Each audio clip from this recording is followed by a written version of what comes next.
good morning. So guys, pagkatapos natin ng puyat at pagod, so kaya po naman tayo. Grabe oh. Sobrang init kahapon kasi. Alam nyo ba? Diba diretso ako sa diretso ako sa anak ko kahapon. Pag out ko.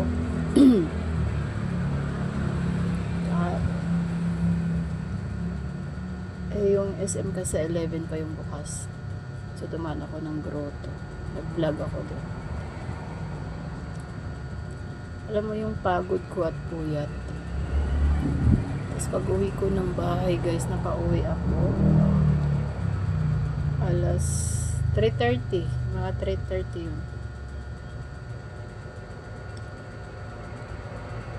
Kaya sa tulog ako mga 5 ata kasi syempre pagod ka tas puyat ka. Hindi naman pwedeng matulog ka kaagad. Ginawa ko post muna, libang sa cellphone. Tapos hindi ko na malayan, umulan na pala. Kasi nga nakatulog ako sa sobrang pagod. Tsaka yung puyat ka mo kasi magdamag akong duty. Tapos diretso ako sa anak ko. Hindi, nandun yung puyat. So yun nga guys. Pag uwi ko, dumaan pa ako ng palengke. Kasi sabi ko, pagising ko, magluluto ako ng gulay. Yung bunga ng malunggay. Yun. Ay, syala. Ano oras ako nagising? 11 na ng gabi. So, nag-real live ako. Kasi ganun ako nag-real live ako kasi sayang, kumbaga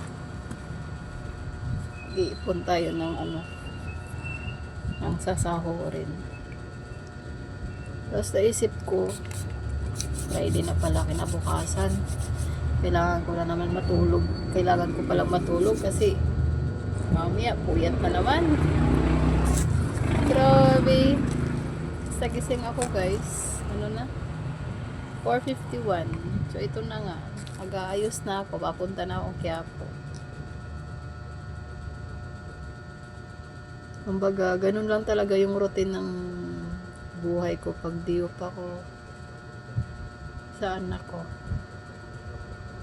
Nandun yung madalas kong binabanding yung anak ko guys, kasi nga yung anak ko pabinata na. Ayoko naman mapunta siya sa basta nandun yung bilang isang magulang, nandun yung payo lagi. Gagawin man niya hindi, sa kanya yun. At least bilang isang ina,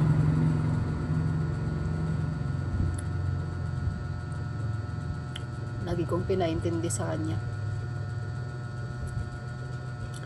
Kasi dapat 26 magkikita kami. Eh ang problema, dumating si sahod 27 na ng gabi. Saka sabi niya rin, huwag ko na nga daw siyang handaan kasi binata na siya. Gusto niya lang gumala kasama yung mga kaibigan niya, kaklase niya. So hinayaan ko siya sa ganun. Kaya sabi ko, sige nak, Webis na lang tayo magkita kasi di-off ko din. Di baling mapagod ako at mapuyat. Di-off ko naman ng gabi. So yan nga nangyari yun. Nakapagbanding kami saglit.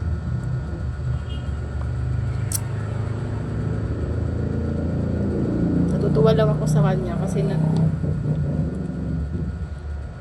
na-feel ko yung alam mo yung kahit napagalitan ko siya, kahit napagsabihan ko siya, hindi siya nagtatanim ng galit guys. Pero ang hinihiling niya sa akin kahapon, sabi ko hindi ko muna siya bigyan kasi nga pagdating talaga ng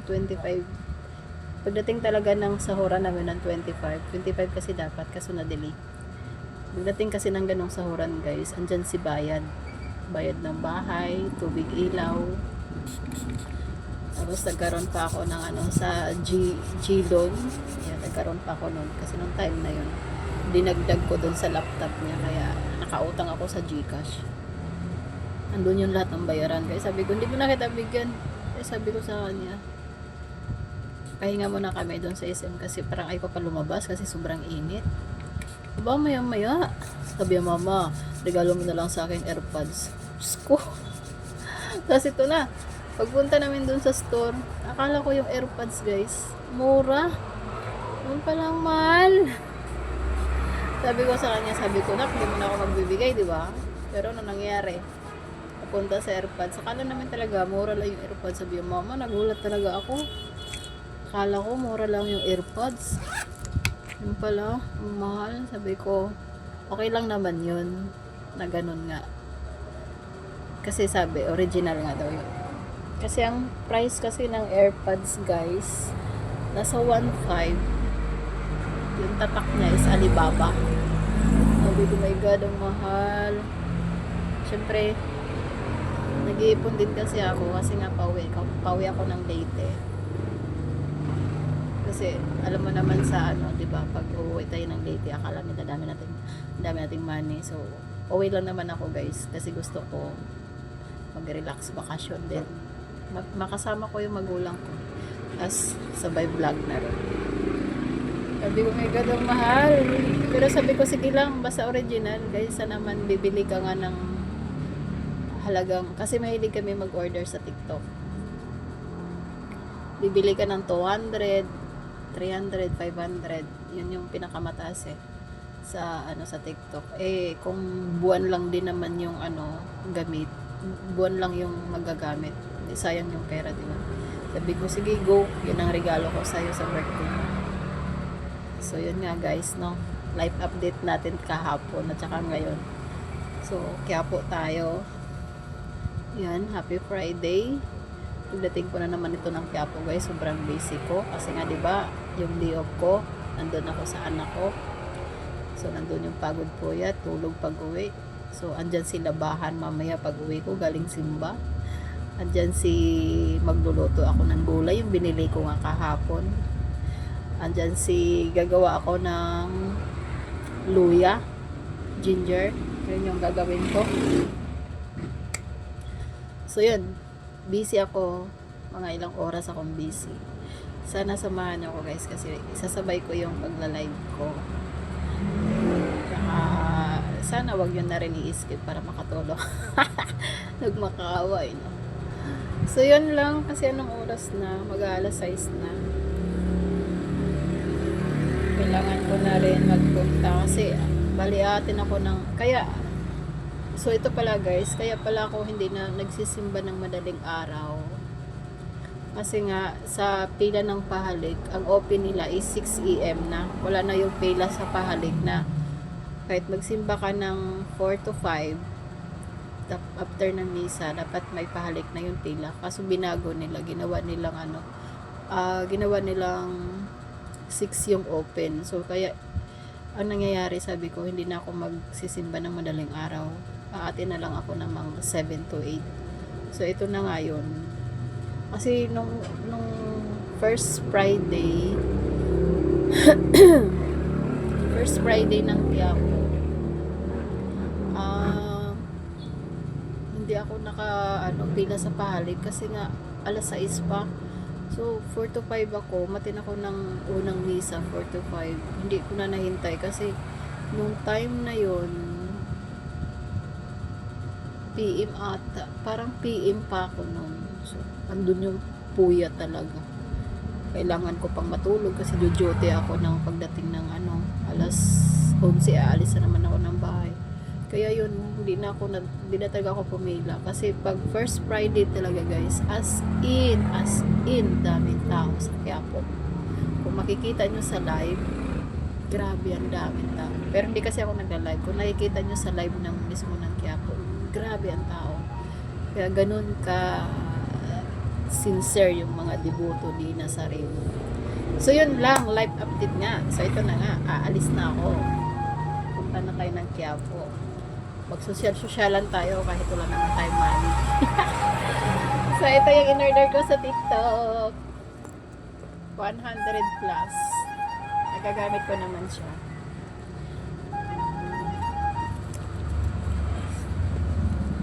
Mukha siyang sosyalin. Pero 100 plus lang to, guys. Ayan. So, yun lang. Live update. Alis na ako, guys. Going to Quiapo tayo. Tsaka ito, alam mo ba? May kasama na ako sa trabaho ko. Sabi, baka daw lumagpas na ako sa langit kasi daw tuwing Friday na lang ako nagsisimba. Hindi ba nila alam yun? Na pag may time ka sa ganung bagay, dapat may time ka rin kay God. Di ba? Pero sabi ko, si Lord na para sa akin. Basta yung ginagawa ko, go lang. So, yun lang. Bye-bye na, guys. Thank you for watching. Bye everyone. Kaya po ako ulit ngayon. Tapos mamaya pag uwi ng bahay, magla-live tayo. Alam nyo na. Kasi marami akong gagawin. Super busy. So, salamat sa lahat ng nakasuporta sa aking channel. Maraming salamat, guys.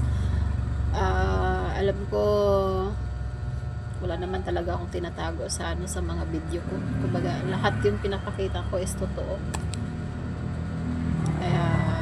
Salamat kasi nagtiwala kayo sa akin. Tsaka sa mga sponsor ko dyan. Sa mga sponsor, dahil yung mga nagbibigay sa akin ng dollar. So, maraming salamat. God bless sa inyo. Tsaka sa lahat ng mga viewers ko, syempre, magpapasalamat din ako. Kasi nga, di ba, kung hindi dahil sa inyo, hindi rin naman ako makaabot ng 3K. Then, syempre, sa pag-live, sa mga upload ko, hindi nyo ini-skip, nandun yung ads. Maraming salamat sa inyo. Si Lord nang bahala at yun, lagi ko naman dinadasal. Si Lord na pong bahala sa inyong lahat. So, yun lang. Maraming salamat. Live update. Kaya po tayo. Good morning. Bye everyone. God bless.